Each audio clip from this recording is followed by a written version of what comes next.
ఈ గవర్నమెంట్ వచ్చిన తర్వాత ఎలా ఉంది పరిపాలన? గవర్నమెంట్ వచ్చిన తర్వాత పరిపాలన ఇంతకుముందుకి ఇప్పుడు తేడా చెప్తాను. ఇంతకుముందు గవర్నమెంట్ ఓన్లీ సంక్షేమ పథకాల మీద కాన్సన్ట్రేట్ చేసి అప్పులు అంటే ప్రభుత్వ ఆదాయాన్ని ఏర్పరచుకోకుండా జనరేట్ చేసుకోకుండా ఓన్లీ అప్పులు చేసి జనాలకి పంచిపెట్టడమే జరిగింది. ఆదాయం ఏమి రాబడి అలాంటివి ఏమి లేవు. కంపెనీలు రావడం కానీ ఉద్యోగాలు రావడం కానీ అదేం లేదు. ఇప్పుడు వచ్చిన గవర్నమెంట్ వచ్చేసరికి ఆదాయం సమకూరుస్తూ ఆదాయం నుంచి కూడా ప్రజలకి పల్లెటూరులో ఉన్న చివరి గ్రామానికి కూడా రోడ్లు సరఫరా కానీ రేషన్ సరఫరా కానీ ఇంటింటికి పెన్షన్ కార్యక్రమం కూడా 1వ తారీఖు వెళ్ళి ఇవ్వడం కానీ అవన్నీ జరుగుతున్నాయి. ప్రతి ఒక్కరికి ప్రతి అభివృద్ధి కార్యక్రమంతో పాటు సంక్షేమ కార్యక్రమాన్ని కూడా గవర్నమెంట్ చేస్తుందన్న. అంటే వైసీపీ గవర్నమెంట్ అంటే గవర్నమెంట్ వచ్చి 10 నెలలు దాటుతుంది, రాష్ట్రాన్ని పథకాలు ఇవ్వట్లేదు కానీ అప్పుల పాలు చేస్తుంది అది ఇదని మాట్లాడుతున్నారు. ఇప్పుడున్న పథకాలు రావట్లేదని చెప్తున్నారు కానీ ఇంటింటికి రోడ్డు వచ్చిందో లేదు చూసుకోవాలి. ప్రతి పల్లెటూరులో రోడ్డు ఉంది. ఇప్పుడు చాలా కొత్త రోడ్లు వచ్చినాయి. ఇంతకుముందు సర్పంచులకు కూడా అధికారం డబ్బులు అది ఇచ్చేవాళ్ళు కాదు. మళ్ళీ వాళ్ళకి ఇచ్చామని చెప్పి వేరే పథకాలకి వేరే వాటికి అన్ని ధనాన్ని మళ్ళీ ఇచ్చేవాళ్ళు. ఇప్పుడు సర్పంచ్ కూడా నిధులు ఇస్తున్నారు. డైరెక్ట్ పవన్ కళ్యాణ్ గారు సర్పంచ్ శాఖలో మొత్తం నిధులన్నీ కూడా సర్పంచ్ అదే ఖర్చు పెట్టిస్తున్నారు. పల్లెటూరులో ప్రతి చోట ప్రతి పల్లెటూరు కూడా అభివృద్ధి జరిగేలా చూస్తున్నారు. అంటే ఇప్పుడు గవర్నమెంట్ వచ్చిన తర్వాత ఈ గవర్నమెంట్ వచ్చిన తర్వాత వైసీపీ వాళ్ళు అంటున్నారు పథకాలు ఇవ్వలేక ఏదో ఒకటి తీసుకొచ్చే మసిపూసి మారేడుకాయ చేస్తున్నారు ఈ గవర్నమెంట్ అది ఇదని మాట్లాడుతున్నారు అన్న. ఇప్పుడు పథకాలు అనేది కూడా వాళ్ళకి ఇచ్చుకున్న పథకాలే కానీ రాష్ట్ర అభివృద్ధి గురించి వాటి గురించి చేసిన పథకాలు అయితే కాదన్న. ఇంతకుముందు ఫర్ ఎగ్జాంపుల్ అమ్మఒడి కానీ లేకపోతే ఆటో డ్రైవర్లకు కానీ అవన్నీ ఇచ్చారు, ఇవ్వలేదని కాదు. అవన్నీ అప్పులు చేసి ఇచ్చారు. ప్రభుత్వ స్కూల్లో చదివే వాళ్ళకి అమ్మఒడి ఇచ్చినా బాగుండేది. ప్రైవేట్ స్కూల్లో లక్షలు డొనేషన్లు కట్టి జాయిన్ అయ్యే వాళ్ళు కూడా అమ్మ పది ఇచ్చి వాటి వల్ల దుర్వినియోగం అయినాయి. కొంతమంది లోన్లు మొబైల్ లోన్లు ఈమెయిల్ తీసుకొని మళ్ళీ తర్వాత రోజు ఈమెయిల్ కట్టలేక బళ్ళు తీసుకొని చాలా మంది ఇబ్బంది పడ్డారు. చదువు మానేసి ఈమెయిల్ కట్టడానికి కూడా పనులకు వెళ్ళే సందర్భాలు కూడా ఉన్నాయన్న.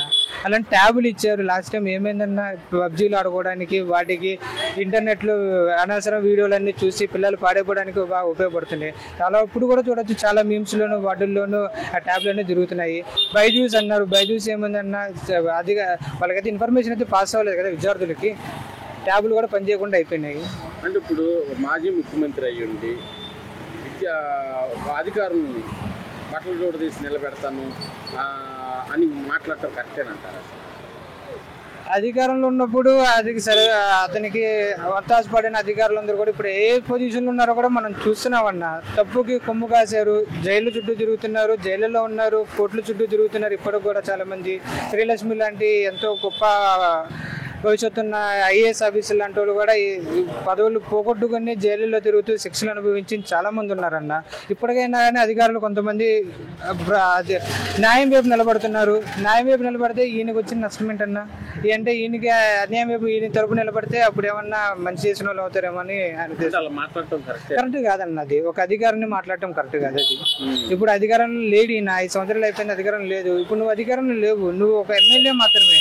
ఆయన 60 సంవత్సరాలు ఉండే ఒక ప్రభుత్వ అధికారి. నువ్వు ఇప్పుడు ఈ 5 సంవత్సరాలు నువ్వు నీ నియోజకవర్గ ప్రజలు కూడా ఏం చేయని సిచ్యువేషన్లో ఉన్నాడు ఆయన. ఇప్పుడు అసెంబ్లీకి వచ్చి మాట్లాడట్లా, అసెంబ్లీలో ప్రజా సమస్యల గురించి చేయట్లా. ఇప్పుడు ప్రజా సమస్యలు లోకల్లో తీర్చేది అధికారులే. ఎంఆర్ఓ కానీ ఆర్ఐలు కానీ లేదా కలెక్టర్లు కానీ ప్రజా సమస్యల మీద వాళ్ళకి డైరెక్ట్ వెళ్ళి చేసేది వాళ్ళే. ప్రజాప్రతినిధులు ఎప్పుడు ఆదేశాలు ఇవ్వడం వరకు ఉంటుంది కానీ అధికారులే కదండి అన్ని చేసేది గ్రౌండ్ లెవెల్.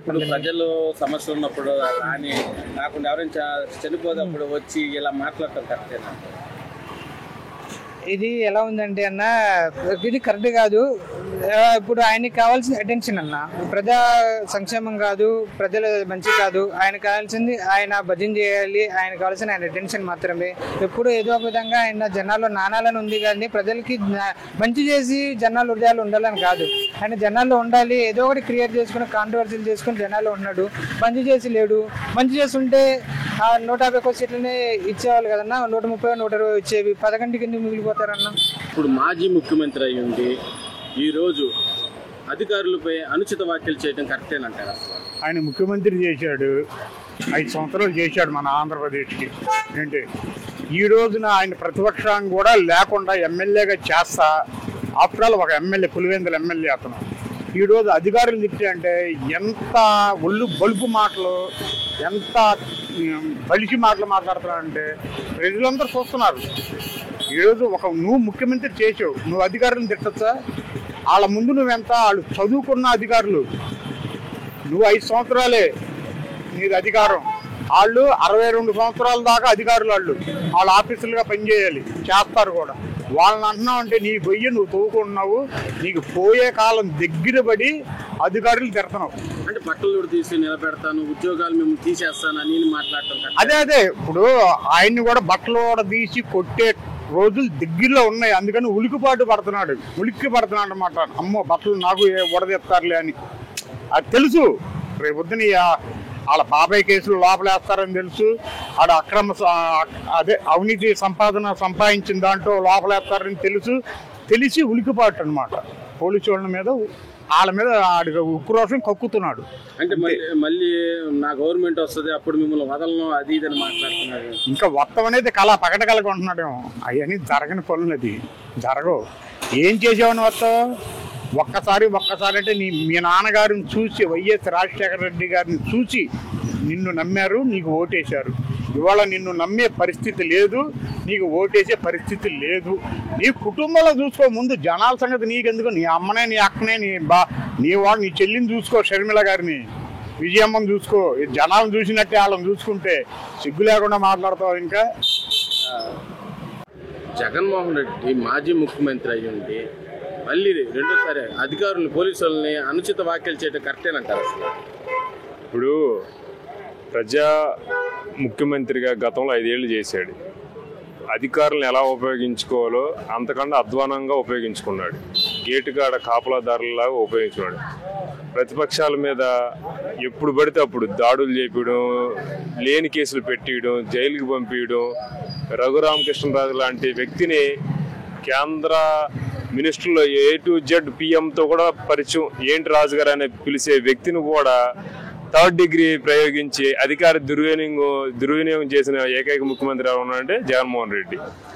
ఆ టైంలో కూడా ప్రతిపక్షంలో ఉన్న నారా చంద్రబాబు నాయుడు గారు కానివ్వండి, తెలుగుదేశం పార్టీ నాయకులు కానివ్వండి, ఎప్పుడు కూడా అధికారులని అనుచిత వ్యాఖ్యలు చేయలేదు, వాళ్ళని హీనంగా మాట్లాడలేదు. ఒక 5 ఏళ్ళు ముఖ్యమంత్రిగా చేసి ఇప్పుడు ప్రతిపక్ష నేత హోదా లేకపోయినా కూడా నేనే ప్రతిపక్ష నేత అని అనుకుంటున్నాడు కదా. అంత బాధ్యత గల ఉన్న నాయకుడు అలా మాట్లాడడం అనేది ఆయన విజ్ఞతకు వదిలేయాలి. ప్రజలు కూడా హర్షించరు. రేపు పొద్దున్న ఈయన చేసిన తప్పులకి రేపు పొద్దున్న అధికారుల చేతిలోకి ఈయనే వెళ్ళాలి. ఎందుకంటే ఆయన కోర్టుకు కానీ లేదా జైలుకి వెళ్ళాలన్నా ఎక్కడికి వెళ్ళాలన్నా కూడా అధికారులే ఉండాలి. అదే అధికారులు లేకుండా ఈయన గుమ్మం బయట అడుగు పెట్టగలరా? చాలా తప్పండి. వాళ్ళకి మనం ఇచ్చిన అధికారం కాదు, వాళ్ళు స్వయంగా సంపాదించుకున్న, చదువుకొని ట్రైనింగ్ అయ్యి ప్రజా జీవితంలో ఏదో ప్రొటెక్షన్గా ఉండాలి, మనం ఇదిగా పబ్లిక్కి సర్వెంట్గా ఉండాలని చెప్పి వాళ్ళు పరిపాలన అధికారంగా చేస్తున్నారు. అలాంటి వ్యక్తులను అలా అనడం చాలా దుర్మార్గం. దాన్ని తీవ్రంగా ఖండిస్తాను. మళ్ళీ నేను వస్తాను, బట్టలు ఉడిదీసి నిలబెడతాను, మిమ్మల్ని ఉద్యోగాలు తీపిచ్చేస్తాను అని దీన్ని మాట్లాడుతుంటాను. నేను అనొచ్చు అనకూడదు నాకు తెలియదు, కానీ ఆల్రెడీ ఆయన బట్టలు ఎప్పదీసి జనాలు ఇంట్లో కూర్చోబెట్టారు. ఈయన ఎవరు బట్టలు ఎప్పుదెత్తాడండి? ఈ మొన్న 11 వచ్చి నెక్స్ట్ 2029లో 1 సీటు కూడా రాదు ఆయనకి. ఎందుకంటే ఆయన గురించి మొత్తం ప్రజలు కళ్ళు తెరుచుకున్నారనమాట. అప్పుడేదో రాజశేఖర రెడ్డి గారు కొడుకు అని చెప్పి 1 ఛాన్స్ ఇవ్వాలని చెప్పి ఇచ్చారు. ఆ 1 ఛాన్స్తోనే లాస్ట్ ఛాన్స్గా మిగిలిపోయాడు. ఇంకా ఆయన రాజకీయాలకు కానీ ప్రజా జీవితంలో కానీ పనికిరాని పువ్వు కింద మిగిలిపోయాడు. అది ప్రజలందరూ గమనించి ఆయన పక్కన పెట్టేశారు. ఇంకా ఆయన్ని పగటకలను తప్పించి వాస్తవాలు అయితే ఏమి ఉండవండి. అంటే ప్రజల్లోకి ముఖ్యమంత్రి ప్రజల్లోకి రాకుండా రోజు ఎవరైనా చనిపోయినప్పుడు ఆయన వచ్చి ఇలాగ మాట్లాడటం కరెక్టేనా? ఏదో ఇప్పుడు వారానికి ఒక రోజు టూర్ వెళ్ళాలి కదా, ఆ టూర్ విధంగా ఆంధ్రప్రదేశ్ వచ్చి ఏదో ఒకటి చేసి రాజకీయ విమర్శలు ఇచ్చేసి వెళ్ళిపోతూ ఉంటాడు, నేను ఉన్నానని. అంతేగాని ఆయన నిజంగా ప్రజల పక్షాన్ని నిలబడేవాడైతే ప్రజల సమస్యలు ఏమి ఎదుర్కొంటున్నారు, ఫలానా ప్రతిపక్ష హోదాలో నేను ఉన్నాను అనుకుంటున్నాడు కదా, ప్రజలు ఫలానా చోట ఇబ్బంది పడుతున్నాడు, అది మీరు నెరవేర్చాలి, లేదా నేను ధర్నా కూర్చుంటాను అని ఆ టైపులో పోరాటాలు చేయాలి. కానీ ఎవరో ఎందుకు చనిపోయాడో ఏంటో కూడా తెలియదు. దాని మీద ఏమో ఎంక్వైరీ జరుగుతుంది. ఏకంగా ప్రతిపక్షాలు చంపేశారు, తెలుగుదేశం నాయకులు చంపేశారు అని చెప్పి అనడం అనేది చాలా తప్పండి. అది ఏదైనా ఉంటే కోర్టులు ఉన్నాయి, పోలీసులు ఉన్నారు, అది నిజం తేలుస్తారు. దోషులు ఎవరైనా కూడా శిక్ష పడక తప్పదు.